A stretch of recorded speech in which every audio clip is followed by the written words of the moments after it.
27న group 1 విజేతలకు నియామక పత్రాలు. 27 అంటే రేపే. ఇప్పుడు అమ్మ మామూలు స్పీడ్ లేరుగా అసలు.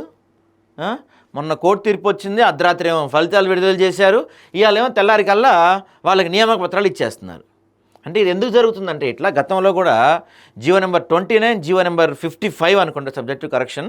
సో ఈ జీవోలప్పుడు కూడా కోర్టుకు వెళ్తే ఏది ఎగ్జామ్స్ జరుగుతున్నప్పుడు కోర్టుకు వెళ్తే కోర్టు ఏముంది, ఈ టైంలో మీరు మా బెంచ్ మీదకి వస్తే ఎట్లాగా, ఆల్రెడీ ఎగ్జామ్ స్టార్ట్ అయిపోయింది కదా, ఎగ్జామ్ స్టార్ట్ అయినప్పుడు మేము తీర్పు ఇచ్చినా ఏం ఉపయోగం ఉంటుంది ఇంకా అని చెప్పి కోర్టు ఆ విషయాన్ని అప్పుడు పక్కన పెట్టింది.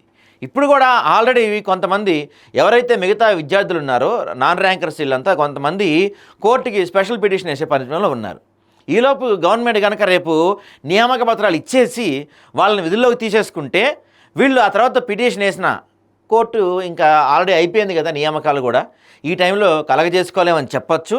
దాంతోపాటుగా గవర్నమెంట్ ఏం చేసింది, ముందస్తుగా వీళ్ళు పిటిషన్ వేస్తున్నారేమో అని ముందే ఏం చేశారంటే వీళ్ళు కేవేట్ పిటిషన్ వేశారు. అంటే కేవేట్ పిటిషన్ అంటే ఏంటంటే, మీరు ఈ నియామకాలపైన కానీ ఈ ఎగ్జామ్ రిజల్ట్ పై కానీ ఏదైనా తీర్పు ఇచ్చే ముందు, అంటే స్టే ఇద్దామనుకున్నా లేకపోతే ఏదైనా దానిపైన ఒక తీర్పు ఇచ్చే ముందు మాతో సంప్రదించండి, అంటే గవర్నమెంట్కి ఒక మాట చెప్పండి అని చెప్పి వీళ్ళు ఆల్రెడీ కేవేట్ పిటిషన్ వేశారు. కాబట్టి ఇప్పుడు అత్యంత వేగంగా గబగబా రేపు ఎవరైతే దీంట్లో ర్యాంక్స్ వచ్చినాయో వాళ్ళందరికీ రేపు నియామక పత్రాలు ఇచ్చేస్తున్నారు. కాబట్టి ఒకవేళ కోర్టు కలగజేసుకున్నా పెద్దగా ఉపయోగం ఉండదేమో అనే వాదన వినిపిస్తుంది.